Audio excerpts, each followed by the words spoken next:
Shel, this is Dave How are you? Zere. Actually, you're on live with us right now. We were expecting you at Fantastic. 9:15. How are you? I am great. It Good. is great to be out with you on Long Island. Well, it's great because we're right out of the cannon tonight. You're catching us at a good time. We were just talking about Ocasio-Cortez on how unhinged she is, and she's saying she doesn't use Uber or is criticizing Uber, and her campaign spent $4,000 on Ubers. But anyway, it was really a pleasure to meet you. I love Uber. Oh my God, I love Uber too. I like Lyft a little better. I like their application. But Shel, it was really, I met you a couple of times through Adam Weiss from AMWPR. We love Adam. I'm a lifelong friend. And that event you had in East Hampton was spectacular last week. And we're very excited that you're running because I live here. Thank you. I'm excited too. But it's so funny. I get asked about Alexandria Ocasio-Cortez all the time. And of course, she is wildly left-wing, and she, called for the abolishment of ICE. And Kirsten Gillibrand was the very first senator to call for the abolishment of ICE. I can't believe it. No one on Long Island wants that when, ICE took 796 members of the brutal MS-13 gang, which hacks to death our teenagers, off the streets last year. We need more of that now. Yeah. And 2,700 pounds of fentanyl, enough to kill 100 million Americans just last year alone. I know. Street. And Dave, not to mention, they were the ones who finally arrested and deported the Nazi, living in New York. So it's unbelievable that a U.S. senator would take that position. ICE was formed, for our audience here, after 9/11.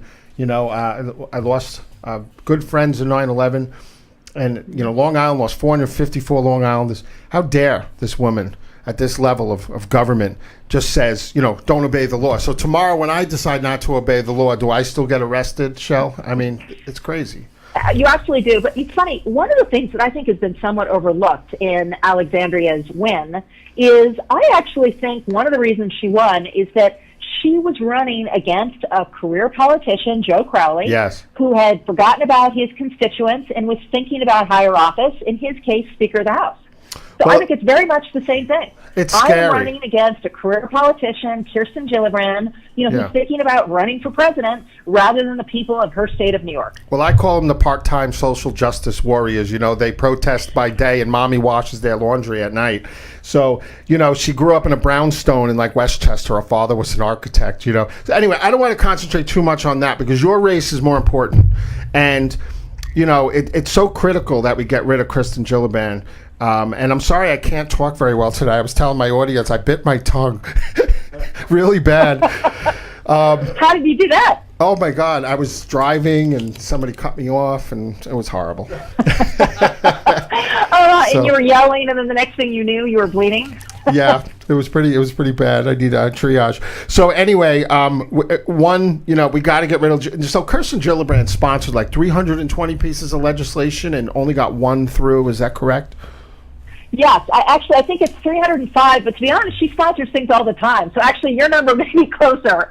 But literally, only one has passed. And what was funny is I'm going to take full credit for it, because it was in April that I went on TV and said that she'd never passed a bill.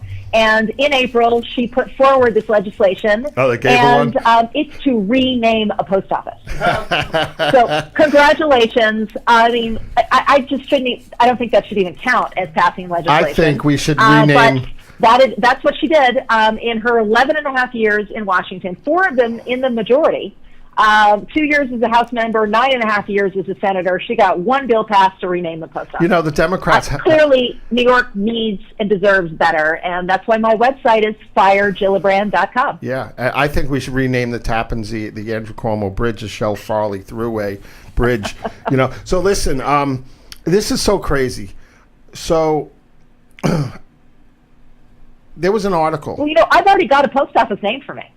You did? It's actually named for my son, which he will tell you, my 11-year-old son. But the Farley Post Office there, right next to Penn Station in New York City, is named for my husband's great uncle, Jim Farley, who was the Postmaster General, big New Yorker. He was actually FDR's campaign manager, head of the Democratic Party. And yes, it's true. My husband is actually a Democrat. But as he says, the Democratic Party left him. And that's the whole thing, is that we need people who are going to represent this the middle bulk of where, New Yorkers live, and that's what I'm going to do. Shell, they romanticize Che Guevara in the movies and everything, and all these kids are disillusioned. They're misinformed completely about, socialism. I have an article later in a show about Ocasio-Cortez where she compares the national parks to democratic socialism. Meanwhile, she doesn't know that the great rich families in the private sector basically are the reason why we have these wonderful parks across the country, the big ones. So, so you had a bill, you had an idea for a rental deduction. If you rent, you can claim it on your taxes. Is that still alive and well and part of your platform?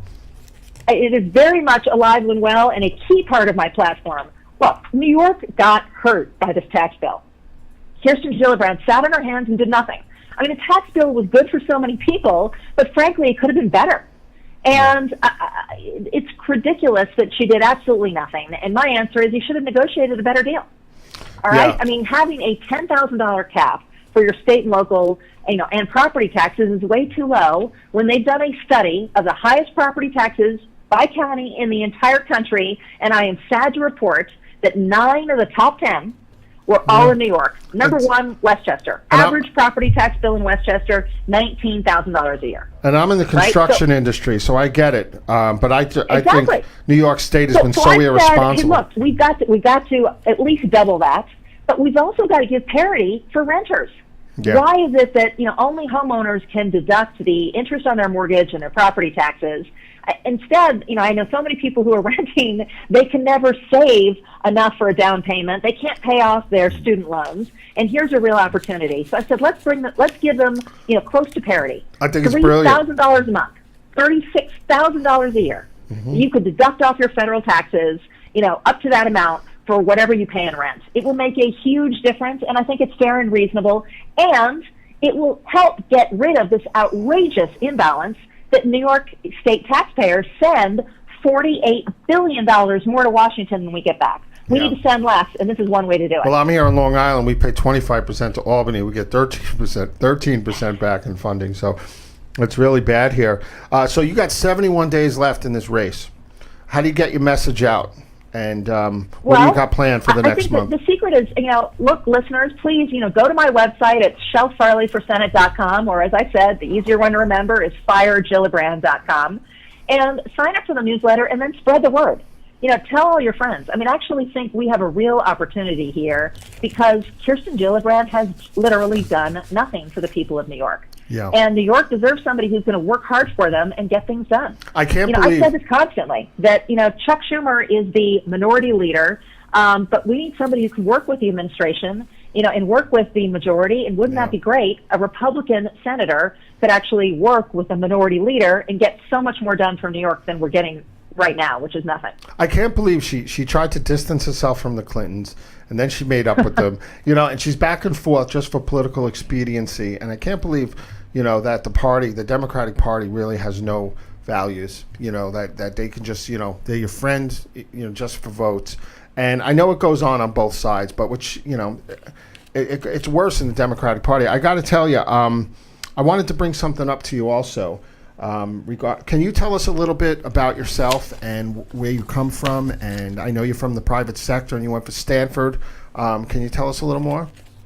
Absolutely. I mean, I am not a career politician. As you mentioned, I have a bachelor's and master's in industrial engineering from Stanford.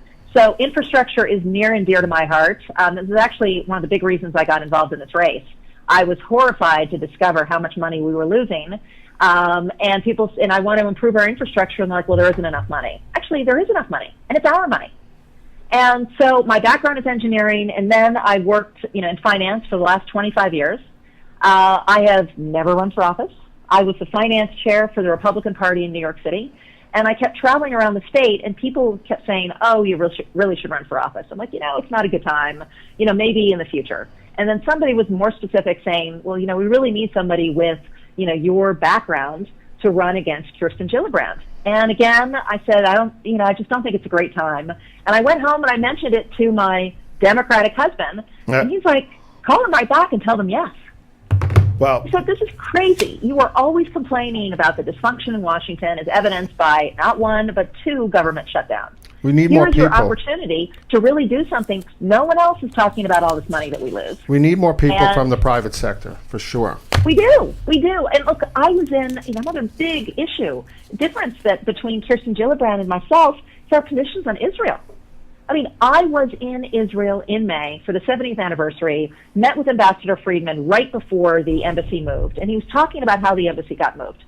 And he said everybody kept saying, every president was like, yes, I'm going to move it Yeah. to Jerusalem, I'm going to move it to Jerusalem. Nobody did it. Okay? Nobody did it. Trump made the same promise. The difference was he actually did it. Yep. And people told him that it was going to cost, it would take 10 years and it would cost $1 billion, right? And I'm sure that's what everybody else, all the prior presidents have been told too.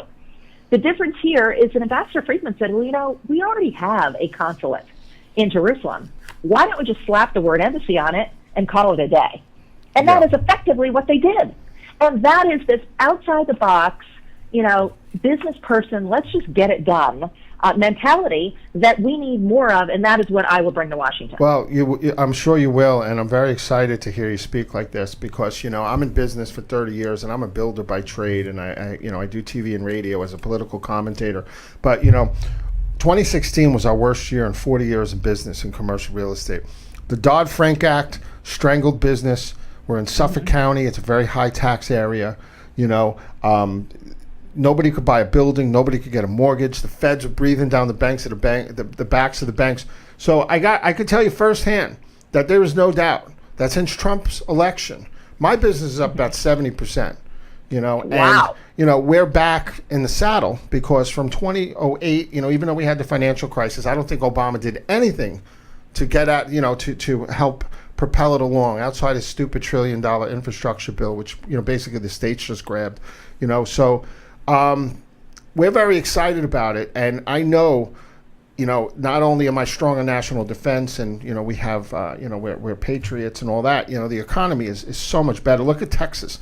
They're exporting 2 million barrels a day out of Houston now. Around the world. It's very exciting. So there's no doubt that Trump made a difference. And I think if he had someone like you in Washington, and I'm not cheerleading for you, I'm just telling you that, the way you're speaking and everything is really wonderful because we need that in Washington. And it's better than Schumer just making everything a political puppet. And it's so sickening. And I love your support of Israel. So I'm just venting. Well, thank you. Look, I think one of the big things that I think would help is term limits. I've already said that I would only serve 2 terms in the Senate. I think 12 years is long enough. After that, it is time for somebody with fresh ideas and lots of energy and enthusiasm to go in. And I think one of the big issues is that people stay in office for so long that they don't want to resolve any issue because if they resolve it, they have nothing to campaign on next time. Yeah. Well, and we just need to be problem solvers rather than, issue creators. We don't have time. And I think I think the economy in the city is turning a little bit too, and I think we got to be wary about, stuff. I think nationwide we're healthy as a whole, but I think New York's got some problems ahead of it.